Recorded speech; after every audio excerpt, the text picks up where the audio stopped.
मेरे प्यारे भाइयों, मैं योगाचार्य आनंद आपका हार्दिक अभिनंदन करता हूं।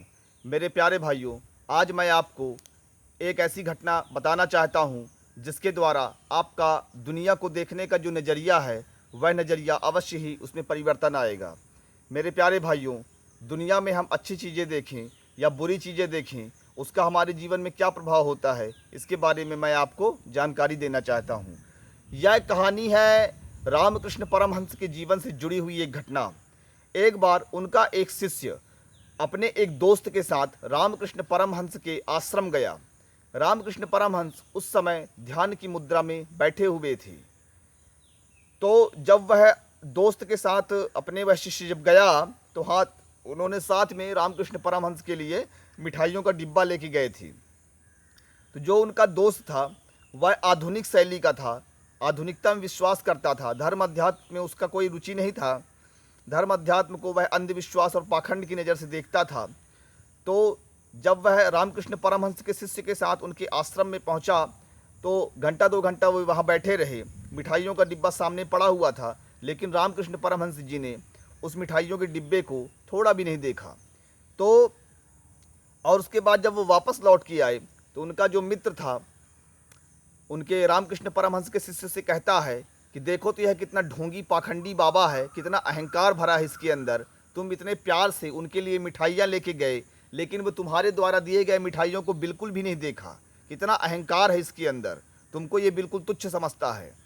दूसरे दिन फिर वो लोग गए, फिर हाथों में मिठाइयों का डिब्बा था। इस बार रामकृष्ण परमहंस के सामने जैसे ही उन्होंने मिठाइयों का डिब्बा रखा तो रामकृष्ण परमहंस जी ने लगातार मिठाइयों को देखना शुरू कर दिया। 1-2 घंटे तक वे ज़्यादातर मिठाइयों को देखते रहे। जब दोनों मित्र वापस आए तो जो आधुनिक शैली का जो मित्र था वह बोलता है कि देखो यह बाबा कितना लालची है, इसके पास जो जाता है तो ये मिठाइयों के डिब्बा जब तुम ले जाकर रखे वहाँ तो ये सिर्फ मिठाइयों के डिब्बे को ही देख रहा था। कितनी नज़र इसके नज़र में लालच भरा हुआ है। फिर तीसरे दिन गए तो रामकृष्ण परमहंस जी के पास फिर मिठाइयों का डिब्बा लेकर उनका मित्र गया, मिठाइयों का डिब्बा रखा। तो इस बार रामकृष्ण परमहंस जी ने उससे सवाल कर दिया कि मेरे बच्चे, आप मुझे ये बताओ कि मैं आपकी मिठाइयों के डिब्बे को देखूं या ना देखूं, आप जो चाहोगे मैं वैसा ही करूंगा। जब रामकृष्ण परमहंस जी ने उसे ऐसा कहा तो जो उनकी बुराइयां कर रहा था उस लड़के को बड़ा सदमा लगा कि अरे ये तो हमारी अंतरंग बातें थी, हम तो गुप्त रूप से इस बात को आपस में किए थे, फिर ये स्वामी जी इस बात को कैसे जान गए। तो उन्हें आश्चर्य हुआ, उन्हें यह विश्वास हो गया कि रामकृष्ण परमहंस जी के पास एक दिव्य दृष्टि है। उसके बाद रामकृष्ण परमहंस जी उसे समझाते हुए बोलते हैं कि बेटा, इस दुनिया में आप जो देखते हो दरअसल वह आप अपने भीतर की बुराइयों को ही दूसर में देखते हो। आपके मन में जो होता है वही सामने वाले के अंदर आपको दिखाई पड़ता है। मन हमारा एक दर्पण है और जब हम किसी व्यक्ति को देखते हैं तो उसी दर्पण में हम अपनी प्रतिबिंब को देखते हैं। तो हम जैसा होते हैं पूरी दुनिया भी हमें उसी प्रकार दिखाई देती है। इसलिए हमें सदाचार का पालन करना चाहिए, सत्य के मार्ग में रहना चाहिए, अवगुणों से बचना चाहिए। तो एक दिन पूरा संसार आपको अच्छा दिखने लग जाता है, पूरे संसार से आपका सहयोग आपको प्राप्त होता है, एक पॉजिटिव एनर्जी आपके लिए क्रिएट होती है।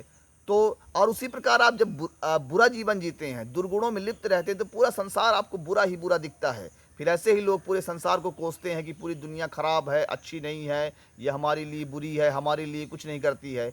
दरअसल अपने कर्मों का फल ही सामने आता है आगे चल के। इसलिए सदाचार के मार्ग में रहिए, सत्य के मार्ग में रहिए, निश्चित ही आपका इससे परम कल्याण सुनिश्चित होगा। और कभी आपकी इच्छा हो तो योगाचार्य आनंद से मिलने के लिए आप योगाचार्य आनंद के आश्रम में आ सकते हैं।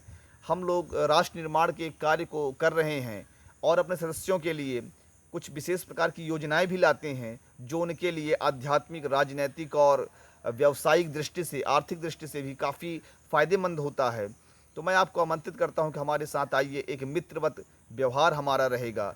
हम कोई गुरु नहीं कहते अपने आप को, हम एक मित्र कहते हैं जो राष्ट्र के लिए हम कुछ करना चाहते हैं। बस आप लोग का साथ चाहिए। आप लोग यदि समय हो, समर्पण हो तो आ सकते हैं, आपको यहाँ कुछ प्राप्ति ही होगा। पर हाँ, हम अपने देश के लिए इस जन्म में ही कुछ करना चाहते हैं, अगले जन्म का हमको इंतज़ार नहीं है। मेरे प्यारे भाइयों, इसी शुभ कामना के साथ मैं योगाचार्य आनंद आपसे लेता हूँ इजाज़त। जय हिंद, जय भारत।